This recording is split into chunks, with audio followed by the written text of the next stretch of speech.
Everybody, welcome back to episode 15. Yeah. I'm sure it's episode 15 of Mad Dialogue with me, Michelle. And me, Skylar. This week, we are talking about, I presume, it may not be teens. We'll just say children that abuse their parents. I came across a video and it was a man talking about how many children actually physically abuse their parents. That's just so strange to me. It's strange to me. Why are you looking at me like that? Because I have some input. Okay, go on. Just for me, I understand that it's strange to you, but you've got to think about it also is based on the parents, because all three of your sons tried to fight you once in their lifetime, yeah? If you didn't, okay. If you didn't react the way you did... Ernie was a little bit older, let's say that. A little bit older, yeah. Double their age, anyway. Okay. If, it depends on how you reacted to it, because if on all of them occasions when the boys did that for the first time, you acted all shook of them and allowed them to kind of run shit, there's no saying that they wouldn't be putting hands on you now. You know what I mean? Whereas because of how you dealt with it and how you reacted to it, that's why they're not like that, Whereas them mothers or fathers, when their child threatened them or put hands on them for the first time, because of how they reacted, the child thought, yeah, I can do this. Know, I've seen there. I do remember this was when we went away to Hemsby, when I had to come home early. Yeah. So I don't think you or Ernie or your father noticed, but a table across from us, there was a couple and they had two children, a little boy and a little girl, and the little girl was younger, and she was standing up on the chair next to her mum. And when I say she was attacking the mum, like slapping her, pulling her hair, everything. And I was like horrified because obviously you guys have all been that age, because she looked about, I want to say about 3. In my mind, you're old enough to know better, or that should have been instilled in you. But I couldn't get over how the parent was just taking it. And the dad, who you would actually, you'd say, oh, because he's the father figure, he'd have more like authority then. No, she did not care. And I was watching that thinking, so if you're not dealing with it now, what's going to happen years down the line when she's a teenager? Because by then it's too late. Do you know what I mean? Real. I remember like growing up, especially, like West Indian household, when you did something wrong, the discipline would be a beating. Yeah. Sometimes with whatever was at hand, and sometimes the hand. And I remember many times like physically trying to protect myself, like I was bobbing and weaving literally. And my mum would then go and tell people that I tried to fight her, when in actual fact I was trying to defend myself. The point I'm making is never once did I have the inclination to want to hit my mum back. Do you know what I mean? Much less to be abusing her. I do remember watching a show called The Bill. It was a police show years ago that used to air every week. And I remember in one episode there was a woman, and she had bruises on her and that, and she was like nervous, and she was fearful to say who it was that was abusing her. And anyway, in the end it turned out that it was actually her 16-year-old son. So obviously this is a thing that is not new. Yeah, it's something that has been going on for a minute. And yeah, you're right. Maybe if I'd allowed, if I hadn't dealt with the situation with your brothers, then yeah, maybe they would be, but I doubt it because of the type of, young men that they are. Yeah, well, but which is also down to how you raise them. Okay, that's true again. That's true again. Thing is like, remember, like Ernie had a little friend, and his mum was like picking him up or dropping him off or something. Yes. he was punching up his mum. And Yeah. what, they were like about 6 at that time, maybe? Yeah. So it's like, well, I wonder what you're doing now, because she wasn't reprimanding him from then. And it's the same thing, like, you know, you'll have children, like, you guys know I don't have no problem with you using curse words, or cuss words, whatever you want to call it, swear words, but I don't have a problem with you using those words. But I would have a problem if you were saying them to me. Do you know what I mean? Which I have heard young people and seen them swear at their parents, and their parents just take it. And I don't understand the mindset. So I'm not saying that the parents, obviously, I'm not saying that they deserve to be abused. Of course not. Yeah. But I think you're right to a certain degree. They did kind of call it on themselves. For real, because for me, it's like discipline starts from when they're young. So it's like if they don't kind of have that respect for their parents by the time they hit a certain age, then of course they're going to be acting the way they do. And really, who is there to blame? Yeah, man. It's funny to me, though, you know, when something doesn't affect your life, in the sense, like, it's not, I don't mean it like I'm ignorant to stuff. It's not that, but because it's not something that I've experienced. Yeah, it's not an issue for you. Yeah, it's like, you know, I foolishly or naively believe that, you know, that it's the case for everybody. Like, what would you, okay, so a 16-year-old has been accused of physically abusing his mother, and he gets taken to court. What would if you was the judge, what would your punishment be? And you know what? Not just a 16-year-old boy, a 16-year-old girls, because girls are just as bad. You know what I'm saying? It's sometimes worse. So what would your punishment be for them? What do you think would be sufficient in order for them to acknowledge the detriment of their actions? I don't even know, you know? Because I feel like putting them in jail for like years or like a year or anything like that sounds a bit crazy. But when you're deep in it, what, them kids out on like Beyond Scared Straight, they were looking up their parents. True. And all they were getting was being scared by prisoners. So I don't even know, you know. Do you think that rehab could be a thing? Do you think they need therapy? The parents might, but why? Well, I'm just thinking, like, in some cases, right, when a child is physically abusing the parent, there might be an issue there, like an underlying issue. Maybe they low-key blame the parent for something that they feel the parent, let's just say, for example, there was a family member that was low-key abusing the child, and the parent didn't know, and often called this family member to babysit then. And so as the child's getting older, is kind of looking at the parent, and even though they know that they don't know what's going on and they're not, you know, it's not a deliberate thing, they still blame the parent, and then they're beating up the parent. No, I'm just saying, like, there's some cases where, I'm not saying it's an excuse. I'm just saying that there could be reasons why. In those situations, I'm just trying to be devil's advocate, I guess. Well, in those situations, they should speak out on it. Otherwise, there's yeah, but that's the thing, Skylar. It's not always easy to speak out on certain things, you know. Yeah, but it's easier to beat up your mum.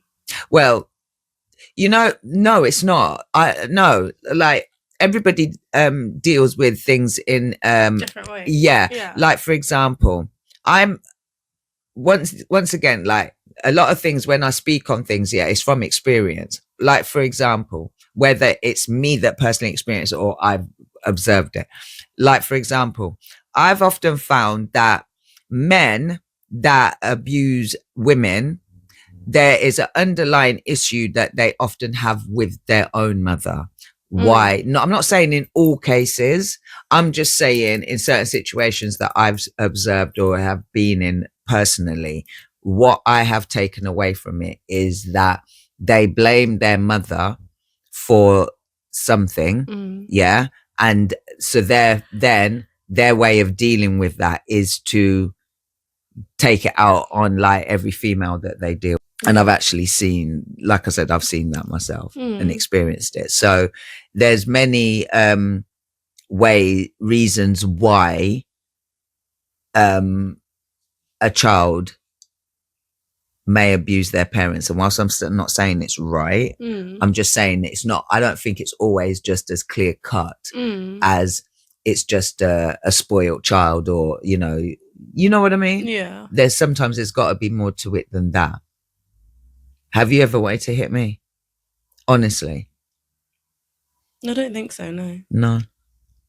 Might want to cuss you out, but I never thought on my days like I want to fuck her up. And I think that about a lot of people. Like, when I get angry, that's usually my first thing is I want to beat someone up. So the fact that I haven't, that goes to show. Because let's see if I had. I had to ask. Like, I've wanted to punch up Paul. I mean, I know for a fact your brothers have wanted to fight me. Yeah. But you haven't, so that's all right. I'm going to have to ask Roxanne that question now.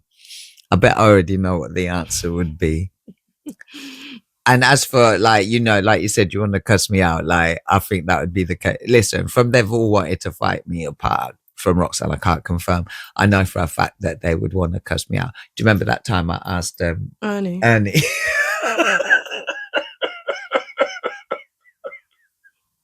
I actually found it quite funny. But when it's like, I've looked in your face many times and had a feeling that's what you was thinking.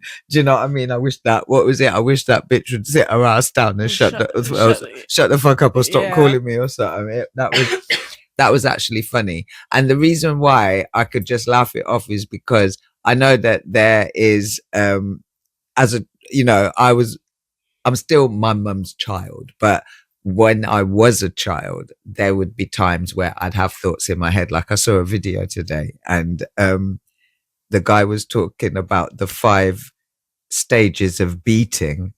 And it was a black guy. And he said when he storms in the room crying, and then he goes and he wants to slam the door, but then he just shuts it quietly, and then he starts doing all the gestures with the middle finger and everything, and then and he was all doing a thing like he was gonna shoot her and shit like that, and then it's the verbal where you go, like, do you know what I mean? Knowing good and well she can't hear you, but it just makes you feel better, innit? And then it was the next stage where he was sitting on the bed crying and then fell asleep was the last stage. And that's the reality of it. Like, that's how most children would have dealt with it. Do you know what I mean? But then obviously you get the other ones that want to beat shit out of their parents, but because they can. Yeah. They're going to be so sad one day when their parents ain't here and they look back. Another thing, this is like, I would say it has correlation, but it also doesn't. But I actually came across on TikTok this mum. She like has an autistic son and she has quite a few kids as well. Can't remember how many, but like more than average. And the son, he's called Cash. He just turned 13 the other day. He's like 6'3". He's a quite big like boy, and he's got severe autism. Like, he's non-verbal. Like, he'll say a few things, but he struggles to communicate. The way this boy beats on his mum, and it's fine because he's autistic. Well, it's not fine, but he's not reprimanded. She's allowing it. Like, he's there. He will grip up. Like, this boy is he's 6 foot. Like, he's big. He will grip his poor mum's head, shake her about. One time he had, what did he have in his hand? He had something sharp. I'm pretty sure it was scissors. And he gripped his mum and he had the scissors in front of her, And she's like, Cash. And when he's done, she'll be kissing him on the cheek and hugging him. But your son is like, he could kill her. Yeah, like, it sounds like it. There was also like another video. He shares a room of his younger sister and people are saying, they're worried for the little sister's safety. They're worried for all the kids and the mum. Why is he sharing a room with the little sister? Like, this is what we're saying. Apparently, like, the whole thing's weird. Like, I'm digressing a bit, but the main thing of him putting hands on his mum, like, there's videos where she'll just be talking. I'll be like, oh, Cash, do you want some food? And next thing you know, she just gets slapped. You just see her get slapped, and she's like, and the poor woman looks so tired. I'm not being honest. I'm not being honest. I think they put him into a facility as well, I'm not. But they brought his back. I'm going to be honest. I don't actually know how many times my 6 foot tall son, autistic or otherwise, could slap me and not get a slap back. I'm just being honest. But this is what I'm saying. Because, you know, all right then, it's like when you got your toddler and they jump up, yeah, and their chin hits your mouth and you end up biting your tongue, yeah. Your first reaction is you just want to slap them because it hurt. It's just a reaction. Do you know what I'm saying? But obviously you restrain yourself. Yeah. So how much harder would it be? That's like, what I'm saying. And like, you're gonna still obviously want to restrain yourself, but it will be a lot harder because it feels like a man slapping you. But because it is like, this is what I'm saying, and like he's not gonna try to ease up his strength or whatever. He's just gonna use it as he feels because he's like autistic. But for me, it's like sometimes as well. I do think, not saying that she should put hands on her son, but for the amount of times that he puts hands on his mother, for that one time when she retaliates her, you can't tell me that maybe he'll think and be like shit. Yeah, but or if it'll be one of them situations where it gets worse, and then you know another reason why, autistic or otherwise, why she needs to show him that his actions are not acceptable, because what happens when he goes out and does that to somebody else? This is what I'm saying. Or is it because he knows? And you can see, like, he knows he scares his mum. Like, she'll be talking to him. That's what I'm saying. You want to go like they're completely null and void of any kind of sense. He understands what's going on. Like, you can see, he knows he's being intimidated. Being funny, yeah. I have spoken to children, like, if they've been, like a play park thing, whatever you want to call it. And I remember when, once again, another one of those little like chalet park holiday things, and there was a little boy, and it was funny because you and Neo had got into some sibling bickering thing, and the little boy was actually defending you, and his dad told him off, and I was like, no, he was defending her, like, you know what I mean? And the dad said that he was autistic, and I was like, oh really? I said I wouldn't have known unless you'd have said otherwise. Do you know what I'm saying? Because when I interact with children, okay, that sounds a little bit weird, but obviously they're with their parents.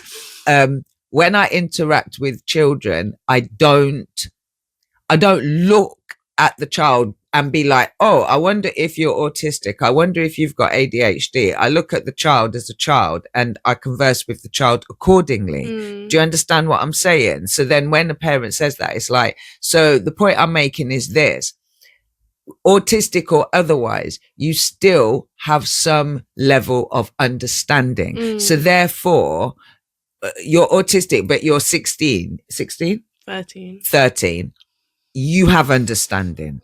And it's like, this is the thing, even if it's just like a little bit of like comprehending the way his mind works is different. Like, you can even see, like, not being funny, but like with Journey, for instance, she's 2 years old, but she's known right from wrong for a minute. Right. You know, like kids know. So right. It's like, if they from them ages can pick up, and I know obviously their minds work differently, it's just like he knows. Exactly. Like, and that's just something that you would automatically learn. Like, because when, they're learning social skills and so on and so forth, boundaries and what's acceptable and whatnot, yeah, you teach them from the beginning. No, like everybody knows no. Like, exactly. So yeah, I'm not buying that.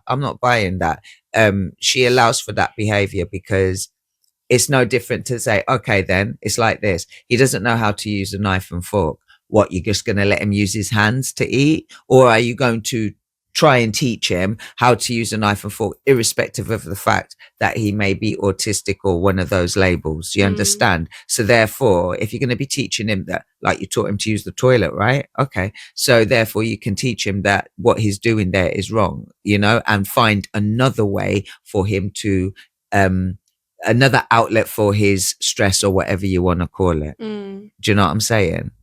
But that's me anyway. I can't speak for everybody else. Right then, it's so funny. We will talk, and then it suddenly just goes quiet. And that to me is the sign that, okay, the podcast, this episode is over. Oh dear. Anyway, as always, it was lovely, and I'm sending an abundance of love and light, and we'll be back next week. So it's goodbye from me. Bye.